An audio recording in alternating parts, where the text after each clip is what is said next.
Hello and welcome to another episode of Daily Reflections. Pastor Sean coming to you from my front porch out here in Sonoraville. It's a beautiful, beautiful day. We're having a great time. Today is the 4th of July, Independence Day for the United States of America, the day in which we celebrate our independence from Great Britain, and we celebrate this every single year. It's a fantastic day. Everybody has a great day on the 4th of July. I know I do. I know I really do. Hot dogs and hamburgers. We're grilling some chicken right now. We have several people have invited us to their homes today and this evening, and we're not sure who all we're going to get to see. We're going to try to see as many as we possibly can. But we were over at my brother's house, and Uli cooked up some hamburgers and hot dogs and different things. We just had a big spread. Mom and Dad were there. And all the nephews, Brooke and the boys, and Sister Stephanie and I went over. We had a great time with my family last night after we slipped out. I believe they shot some fireworks off over there as well. So we've got a lot of things going on today. And like I said, it's Independence Day. And keeping in tradition with our theme for this summer, pick a song, any song, I want to talk to you today about a great song. It's a Lee Greenwood song, God Bless the USA. It has become more popular here lately due to President Trump really liking that song and pushing that song to the forefront.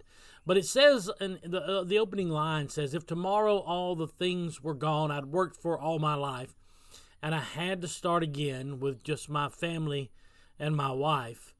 And I thank my lucky stars to be living here today, for the flag still stands for freedom, and they can't take that away. And he goes on to say, God bless the USA. And it continues on, and it's a great song, one of those rally songs that remind us that God is still in control in our country, and we live in the greatest country in the world. There is no doubt about it. We have problems here, we have situations here, but hands down, we live in the greatest country in the world. I have been around the world and been to different countries and different things, and the freedoms that we experience here, they are nowhere else in the world. Nowhere else in the world. I have not gone into a foreign country where there have not been armed men with machine guns, checking people into the country and out of the country. I've not been in a foreign country. I've not left a foreign country where I have not been stopped and forcibly searched, had my paperwork checked out, had background checks run on me, had my luggage gone through. It's never not happened. Every time I leave a foreign country, or every time I go into a foreign country, I am searched from top to bottom.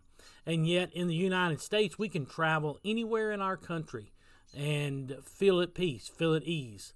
There are some craziness going on in our world. There are some odd things happening in our country. But you know what? I can still live the way that I want to live. I can still worship the way I want to worship. I can still pray the way I want to pray. I can still shoot off fireworks in my front yard. I can still own a gun.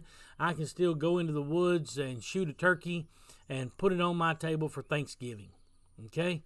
We still live in a land where freedom reigns. We can still go to the polls and vote for our leaders, and if we don't like what they're doing, we have the right to vote them out, to move them out. I know this because I've been voting since 1988. In 1988, I turned 18 years old, and I voted in that November election in 1988, and I've been voting in every election since then. And some of the people that I voted for have won. Some of them have lost. And some of the people that I was disappointed with, I have voted to have them removed from office. And sometimes they are removed, and sometimes they stay in, and other people see what I'm seeing, and they vote them out eventually. But we have good and bad across the board in our country. We have people who love our country, so much that they will lay down their lives. They'll defend our borders. They'll lay down their lives. They'll go to foreign soil to keep our country safe. Those people are to be held in high esteem and high honor.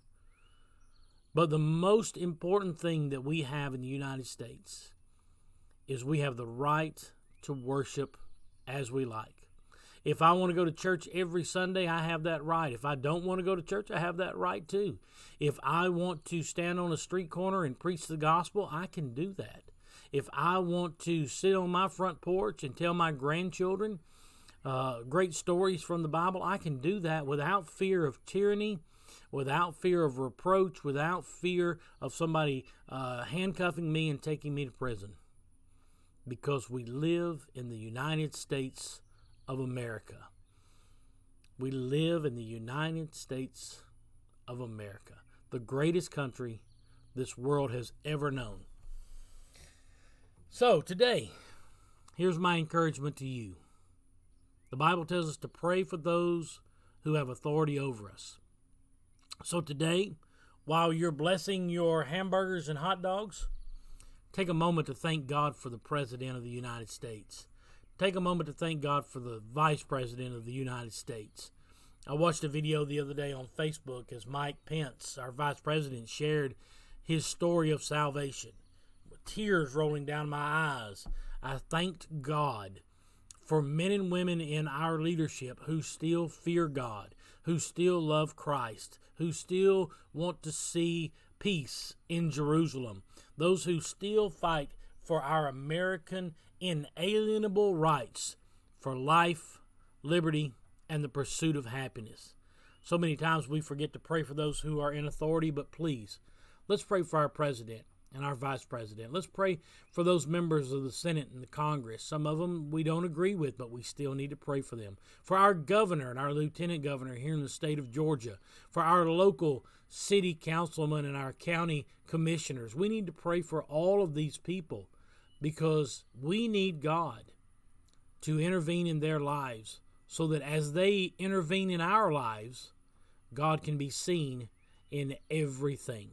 So just remember today, and if you get a chance, turn your iPod on or your phone, download the Lee Greenwood song, God Bless the USA, and play it today at your barbecue, at your fireworks ceremony, at your house, and sing along with it. God bless the USA. I love you. I'm praying for you. I hope you have a fantastic Independence Day, and I will see you tomorrow at Irwin Hill. God bless you as always, is my prayer.